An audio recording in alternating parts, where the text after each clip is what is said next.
Chemistry classes में आपका स्वागत है।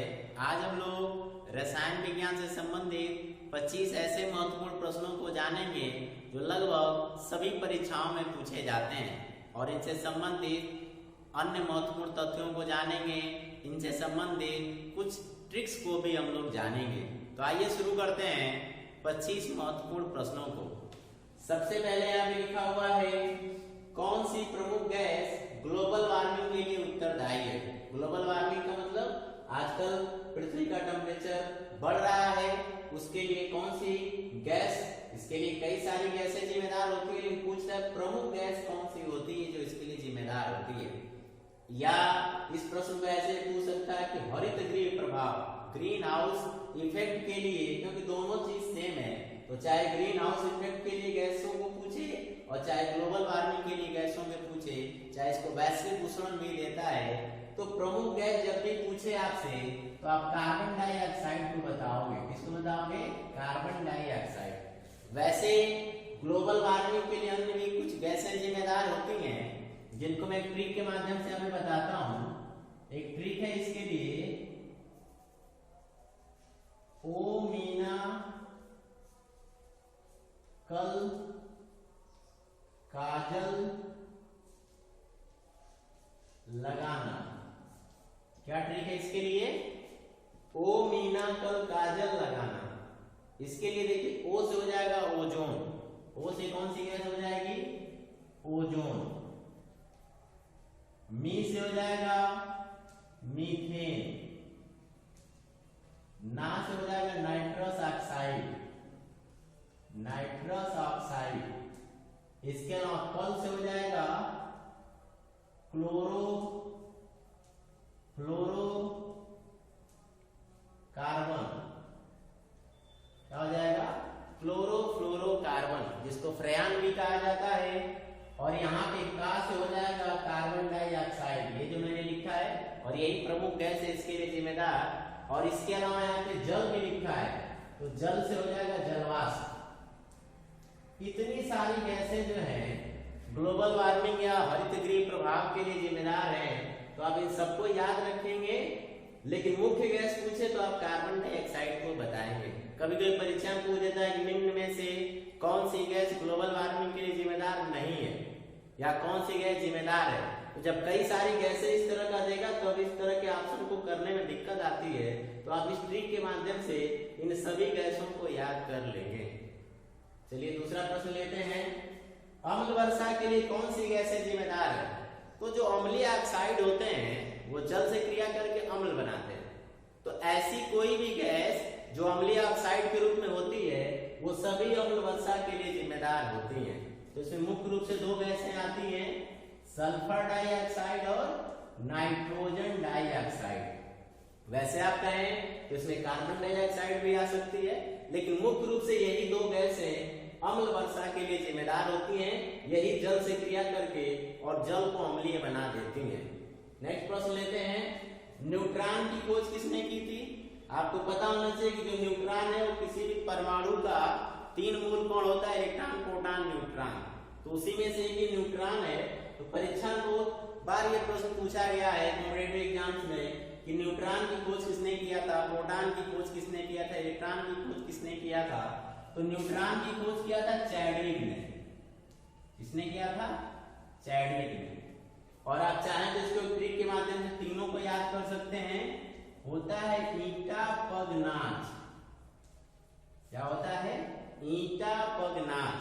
तो ई से हो जाएगा इलेक्ट्रॉन, तो टा से हो जाएगा टॉमसन, प से हो जाएगा प्रोटॉन, तो ग से गोल्डस्टीन, और ना से न्यूट्रॉन, तो च से हो जाएगा चैडविक। तो इस ट्रिक के माध्यम से इलेक्ट्रॉन प्रोटॉन न्यूट्रॉन तीनों ही खोजकर्ता के नाम याद कर सकते हैं। इसके बाद रेडियो एक्टिविता, या इसी को बोलते हैं रेडियो सक्रियता की खोज किसने किया था। तो रेडियो सक्रियता की खोज हेनरी बेकेरल ने किया था। किसने? हेनरी बेकेरल ने किया था। इसीलिए रेडियो एक्टिव पदार्थों से जो कीड़े निकलती हैं, जिनको रेडियो एक्टिव कीड़े कहा जाता है, हेनरी बेकेरल के नाम के आधार पर उनको बेकेरल कीड़े भी कहा जाता है। तो आप ऐसे याद कर सकते हैं इसको। इसके बाद बॉक्साइट किसका अयस्क है। तो बॉक्साइट जो होता है वो एल्यूमिनियम का अयस्क होता है। इसका S होता है एल्युमिनियम, जो कि काफी फेमस एक मेटल है। और इसका बॉक्साइट जो इसका S है वो भी काफी फेमस है, बहुत बार परीक्षाओं में पूछा गया है। इसका सूत्र होता है Al2O3 2H2O। तो बॉक्साइट जो है वो एल्युमिनियम का प्रमुख अयस्क है। इसके बाद लिखा है प्लास्टर ऑफ पेरिस का सूत्र क्या होता है। प्लास्टर ऑफ पेरिस एक सफेद रंग का चूर्ण होता है जिसको पानी में मिलाकर और हाथ वगैरह की हड्डी जब टूट जाती है तो उसे प्लास्टर के रूप में ही प्लास्टर ऑफ पेरिस चढ़ाया जाता है। ये जो प्लास्टर ऑफ पेरिस इसका सूत्र होता है CaSO4 into half H2O। CaSO4 into half H2O इसका रासायनिक नाम होता है कैल्शियम सल्फेट हेमीहाइड्रेट।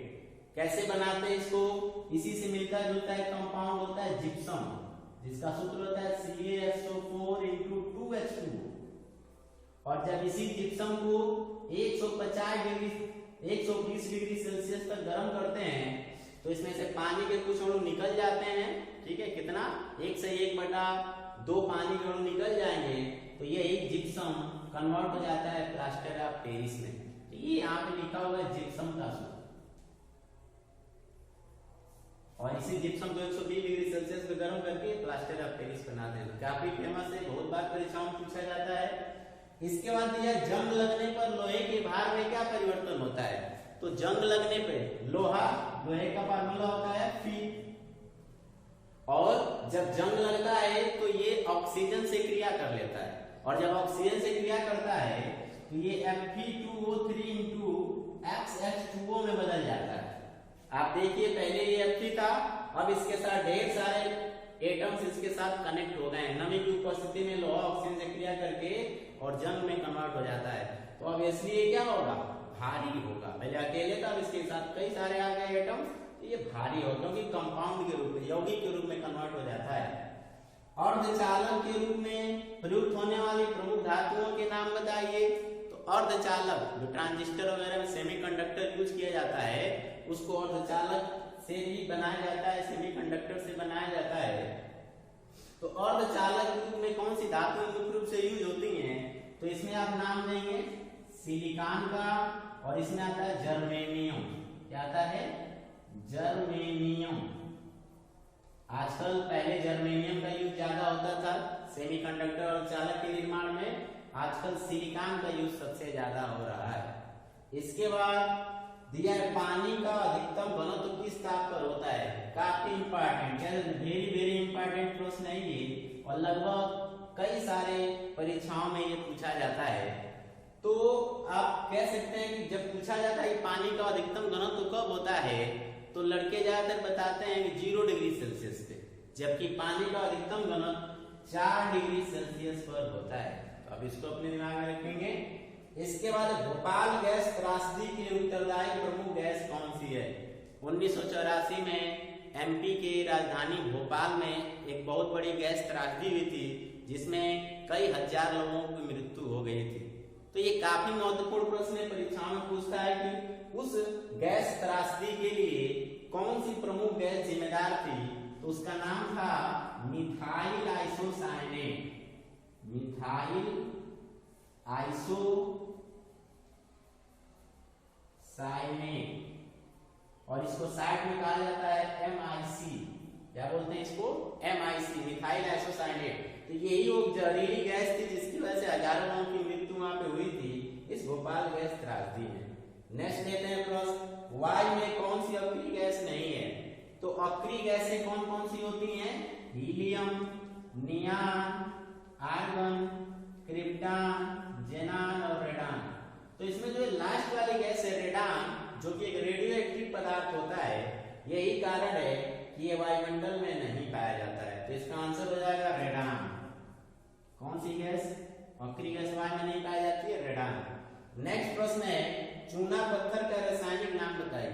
चूना पत्थर जिसको कैल्शियम कार्बोनेट बोला जाता है, क्या बोला जाता है, कैल्शियम कार्बोनेट। का सूत्र होता है CaCO3। तो इसके हिसाब से जब किसी यौगिक के लास्ट में CO3 मूलक रहता है तो उसका नाम होता है कार्बोनेट। तो हो जाएगा कैल्शियम कार्बोनेट।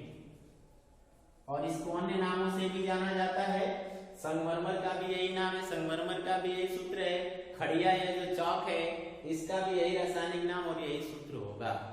इवन आपसे कैल्शियम के एक प्रमुख अयस्क का नाम पूछे तो भी आप इसको चूना पत्थर या जिसको क्या कहते हैं कैल्शियम कार्बोनेट इसको बता सकते हैं। आई होप आपको ये महत्वपूर्ण प्रश्न समझ में आ गए होंगे। आप इनको नोट कर लीजिए, फिर कुछ अन्य महत्वपूर्ण प्रश्नों को हम लोग देखते हैं। नोट कर लीजिए। चलिए अन्य प्रश्नों को हम लोग देखते हैं। अगला प्रश्न है ठोस कपूर के वाष्प में बनने की प्रक्रिया को क्या कहते हैं? एक्चुअल में पदार्थ की तीन अवस्थाएं होती है, ठोस, द्रव और गैस, और इनको हम एक रूप से दूसरे में परिवर्तित भी कर सकते हैं। परिवर्तित होने का क्रम ये होता है कि ठोस को गर्म करते हैं तो द्रव में, द्रव गर्म करते हैं तो वाष्प में। लेकिन प्रकृति में कुछ ऐसे पदार्थ होते हैं जो ठोस अवस्था में पाए जाते हैं और जब उनको गर्म करते हैं तो ठोस से द्रव में न बदल के सीधे गैस में बदल जाते हैं। ऐसे पदार्थों को कहते हैं ऊर्ध्वपातज पदार्थ। और इस प्रक्रिया पूछ रहा है तो इस प्रक्रिया को हम कहते हैं ऊर्ध्वपातन। क्या बोला जाता है? ऊर्ध्वपातन। कपूर इसमें सबसे प्रसिद्ध ऊर्ध्वपातज पदार्थ है, इसीलिए जब इसको गर्म करते हैं तो ये द्रव में न बदल के सीधे वाष्प में बदल जाता है। कुछ और पदार्थ ऊर्ध्वपातज श्रेणी में आप जान सकते हैं, जैसे नवसागर होता है, वो भी ऊर्ध्वपातज पदार्थ की श्रेणी में ही आता है। नेक्स्ट प्रश्न लेते हैं। चींटी में कौन सा अम्ल होता है? जब चींटी हमको काटती है तो खुजली होता है, जलन होता है। तो ये जो खुजली या जलन होता है, उस चींटी के डंक में एक एसिड होता है, उस एसिड का नाम होता है फार्मिक एसिड, यानी फार्मिक अम्ल। जब वो फार्मिक अम्ल हमारे बॉडी में इंटर करता है तो हमको जलन या खुजली होता है। तो अब इसका आंसर करेंगे चींटी के डंक में या चींटी में कौन सा अम्ल होता है? फार्मिक अम्ल होता है। इसके बाद नेक्स्ट पर दूध में कौन सी शर्करा पाई जाती है? दूध हल्का मीठा होता है, तो दूध में जो शर्करा पाई जाती है उसका नाम होता है लैक्टोज। क्या नाम होता है? लैक्टोज। और इससे भी आप आसानी से याद रखेंगे कि शर्करा कोई भी होती है उसके नाम में जो है सफिक्स ओ जाता है, जैसे लैक्टोज, ग्लूकोज, सुक्रोज। तो इस तरीके से आप वो याद रखेंगे और दूध से संबंधित है उसमें लैक्टो शब्द रहेगा। तो इस तरीके से बड़ी आसानी से आप इसको याद कर सकते हैं, लैक्टोज। वैसे दूध जब खट्टा हो जाता है तो उसमें जो एसिड बनता है उसका नाम होता है लैक्टिक एसिड। दूध में जो बैक्टीरिया हमला करता है उसका नाम होता है लैक्टोबैसिलस। तो जितने भी टर्म दूध से संबंधित है सब में लैक्टो शब्द जरूर आता है। इसके बाद TNT क्या है? इसका पूरा नाम होता है ट्राइनाइट्रोटोल्यूएन और यह एक विस्फोटक होता है। क्या होता है? विस्फोटक। तो TNT एक विस्फोटक है। इससे मिलते जुलते कुछ अन्य विस्फोटक भी होते हैं, जैसे TNG होता है, इसको ट्राइनाइट्रोग्लिसरीन बोलते हैं। इसी तरीके से होता है TNP, ट्राइनाइट्रोफिनाल, जिसको पिक्रिक अम्ल भी कहा जाता है। ठीक है, तो इस तरीके से कुछ महत्वपूर्ण विस्फोटक हैं। कंफ्यूजन इसलिए होता है कि साइड में लिखा होता है तो हम लोग आइडिया नहीं लगा पाते हैं ये विस्फोटक है या क्या है। तो अब याद रखेंगे चाहे TNT हो, चाहे TNG हो, चाहे TNP हो, सभी के सभी विस्फोटक एक प्रकार के रासायनिक पदार्थ हैं। अगला है मूत्रालयों के पास प्राय नाक में चुभने वाली गंध का कारण क्या होता है? जो शौचालय, बाथरूम वगैरह होते हैं उनके पास एक विशेष प्रकार की तीक्ष्ण गंध निकलती है, उस गंध का नाम पूछ रहा है। एक्चुअल में वो जो गंध निकलती है गैस की वजह से निकलता है और उस गैस का नाम होता है अमोनिया। क्या नाम होता है? अमोनिया। एक्चुअल में जो हम लोगों का यूरिन होता है, मूत्र होता है, उसमें यूरिया पाया जाता है। कौन सा पदार्थ होता है? यूरिया। तो जब मूत्र का त्याग मूत्रालय के पास होता है, उसमें जो यूरिया होता है, जब उसका अपघटन होता है तो अपघटन के पश्चात यूरिया अमोनिया में कन्वर्ट हो जाता है और इसी अमोनिया बनने की वजह से वहां से तीक्ष्ण गंध का अनुभव होता है। इसके बाद अगला प्रश्न, फ्यूज तार किसका बना होता है? जो घरों में फ्यूज वायर लगा होता है, फ्यूज वायर की विशेषता होती है उसका गलनांक कम होना चाहिए, और गलनांक कम होगा तभी बिजली का जो है विद्युत धारा का प्रवाह जो अधिक हो रहा है तो गल जाता है आसानी से, और जो विद्युत धारा का प्रवाह जो सर्किट था वो टूट जाता है और आसानी से हमारे घर में कोई बड़ा डैमेज होने से रुक जाता है। तो एक्चुअल में जो फ्यूज तार होता है वो मिश्र धातु का होता है। ठीक है, फ्यूज तार एक मिश्र धातु होता है जिसमें दो धातु होते हैं, टीन और सीसा। टीन और सीसा दो धातुओं का मिश्रण होता है फ्यूज तार। इसके बाद अगला प्रश्न है, पेनिसिलिन का आविष्कार किसने किया था? पेनिसिलिन एक एंटीबायोटिक होता है जिसका आविष्कार एलेक्जेंडर फ्लेमिंग नामक वैज्ञानिक ने पेनिसिलियम नामक कवक से किया था। इस पेनिसिलिन एक एंटीबायोटिक है, इसका आविष्कार किसने किया था? एलेक्जेंडर फ्लेमिंग ने। एलेक्जेंडर फ्लेमिंग ने किया था। किससे किया था? तो एक कवक से किया था। चूंकि उस कवक का नाम पेनिसिलियम था, इसीलिए उससे जो मटेरियल, जो केमिकल निकाला गया, उसका नाम रखा गया पेनिसिलिन। नेक्स्ट लेते हैं, कौन सी अक्रिय गैस समुद्री गोताखोरों द्वारा शोषण के लिए वायु में उपस्थित नाइट्रोजन के स्थान में उपयोग करते हैं? जब गोताखोर समुद्र के नीचे जाते हैं तो ऑक्सीजन सिलेंडर अपने साथ लेके जाते हैं। तो उस ऑक्सीजन सिलेंडर में मुख्य रूप से ऑक्सीजन होगा, क्योंकि शोषण में उसका सांस लेने में यूज करना है। उस ऑक्सीजन को मिक्स करके भेजा जाता है किसके साथ? हीलियम के साथ। इसका आंसर क्या होगा? हीलियम। उसमें से नाइट्रोजन को निकाल दिया जाता है, क्योंकि उससे जो है मृत्यु का खतरा होता है। शरीर में नाइट्रोजन जाएगा, वो घुलने लगता है, ब्लड में इसकी मात्रा बढ़ने लगती है और फिर समुद्र से बाहर आने में बहुत सारी दिक्कत होती है। तो इसीलिए इस नाइट्रोजन को निकाल के उस हवा में से, क्योंकि हवा में मुख्य दो ही चीजें, ऑक्सीजन और नाइट्रोजन, उसमें से नाइट्रोजन को निकाल के ऑक्सीजन के साथ हीलियम को मिक्स कर देते हैं। तो इसका आंसर होगा, जो गोताखोर होते हैं ऑक्सीजन के साथ हीलियम का मिश्रण लेके जाते हैं। इसके बाद है क्लोरोफ्लोरोकार्बन। अभी बताया हमने, ग्लोबल वार्मिंग के लिए क्लोरोफ्लोरोकार्बन जिम्मेदार होता है। हरित गृह प्रभाव के लिए क्लोरोफ्लोरोकार्बन भी जिम्मेदार होता है। ओजोन क्षय के लिए भी जिम्मेदार होता है। तो ये काफी महत्वपूर्ण गैस है। कह रहा है कि इसका अन्य नाम बताइए। तो इस क्लोरोफ्लोरोकार्बन को फ्रेयान के नाम से जाना जाता है। इसका एक अन्य नाम क्या है? फ्रेयान। तो इसको याद रखते हैं, काफी इंपॉर्टेंट प्रश्न है। इसके बाद नाभिकीय रिएक्टरों में मंदक के रूप में प्राय किस पदार्थ का प्रयोग होता है?